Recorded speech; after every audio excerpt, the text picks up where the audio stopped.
Imagine stepping into your backyard or balcony and picking fresh food straight from your garden. No pesticides, no grocery store markups, just real homegrown nourishment. Sounds amazing, right? The best part is that it doesn't matter if you have a big backyard, a tiny balcony, or just a sunny window. Anyone can grow their own food. When I lived in my high-rise apartment in the middle of downtown, I managed to grow so much food on my balcony with just a few containers of soil. Now that I'm in a single-family home in a suburban neighborhood, I'm realizing just how much land goes to waste. Everyone has a front and backyard, but it's just covered in grass or concrete. Food insecurity wouldn't be as big of an issue if we knew how to maximize the space and resources that we already have so that we can feed our family and give the excess to our communities. We can really make a lasting impact on our neighborhoods just through food sharing. So today, I'm going to show you exactly how to start a thriving food garden, even if you've never grown anything before.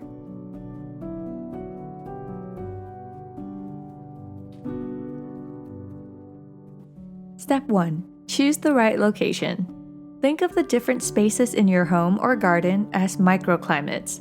A sunny balcony will support a different type of food than a shady part of your garden, and so forth. Plants are just like us. They all have different needs and thrive in different climates. So wherever you choose to start your garden, be mindful of the microclimate of that space. Most vegetables need at least 6 to 8 hours of direct sunlight per day. But if your yard or balcony doesn't get enough sun, consider growing shade-tolerant veggies like lettuce, spinach, or herbs. When I lived in my south-facing apartment, I was able to grow blueberries, okra, watermelon, and a plethora of other delicious veggies because they got enough sunlight. Which area around your home gets a steady 6 to 8 hours of direct sunlight each day? That's probably the best place to start your food garden.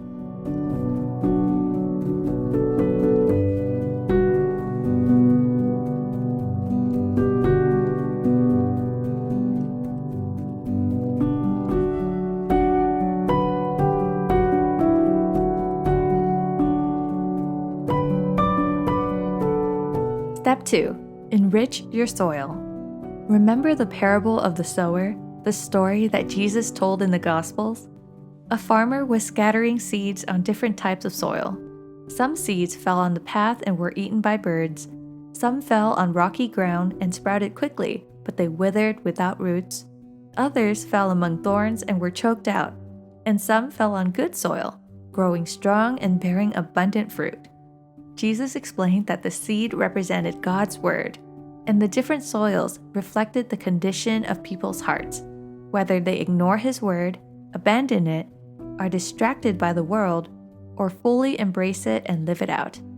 That parable teaches us the importance of having good soil, or a receptive heart that wants to grow in faith and bear spiritual fruit. All good things come from good soil. So enrich your garden soil with nourishing compost, a pinch of sand or perlite for aeration, coconut coir for water retention, and a healthy dose of organic fertilizer to give your plants a boost.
Step 3. Start slow with easy-to-grow crops. It could be exciting to walk through a plant nursery and see all of these beautiful veggies and seeds, but the goal is to be sustainable, so don't overwhelm yourself with too many plants at once. You can plan your crop rotation in a journal to pace yourself as you're starting out. I suggest going for the beginner-friendly crops like lettuce, potatoes, radishes, and green beans. You can even start with indoor herbs or microgreens. These are all super easy to grow, and the harvest will encourage you to keep going. Just check to see what zone you're in and what grows best in your zone each season.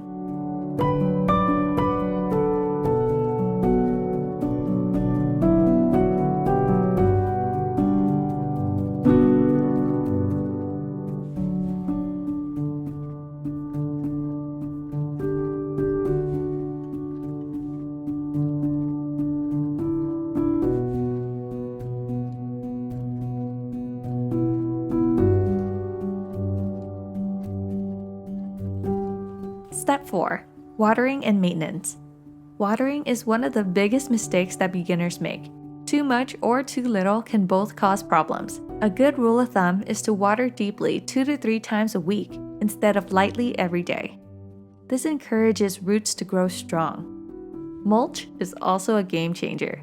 It keeps moisture in and the weeds out. And speaking of weeds, check your plants daily for pests or disease so you can handle these problems early on. Maintenance is usually the thing that drives people away from picking up this hobby, but you can set up a system that's easier to maintain. It could be a hydroponic system that you just have to refill every 2 weeks, or a smaller, more manageable garden, or simply planting close to your water source so the upkeep doesn't feel like a huge chore. Since I have a raised bed garden, the most sustainable way for me to water my plants is to install this grid irrigation system that automatically waters on a scheduled timer.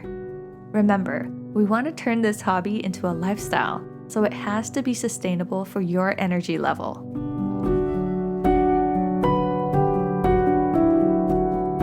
Step 5. Harvest and share the bounty. Once your plants start producing, remember to harvest regularly. The more you pick, the more they'll grow. And if you get a big harvest, learn how to store it. Freeze it, can it, or dehydrate it so nothing goes to waste. And most importantly, don't forget to share. Proverbs 11:25 says, "A generous person will prosper. Whoever refreshes others will be refreshed." Gardening isn't just about feeding yourself. It's also an opportunity to bless others and encourage a culture of generosity in your neighborhood. How beautiful would it be if we all learned how to be a good neighbor again? There's nothing more disarming than offering your neighbors homegrown food from your own backyard.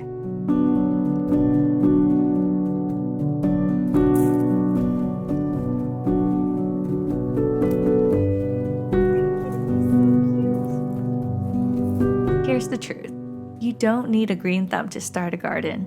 You just need a seed and the willingness to care for it. You'll make mistakes, and that's okay. The best way to learn is by doing, and it always helps to remember that God provides everything we need to grow, not just plants, but in our faith, our purpose, and our journey toward an abundant life. All we have to do is plant the seed. If this video inspired you, make sure to subscribe for more faith-filled educational content. And if you want to go deeper into this journey, check out my devotional, The Abundant Life Journal. It's a great medium for planting seeds of faith while you grow your food garden. I'll leave the link in my video description. See you again soon.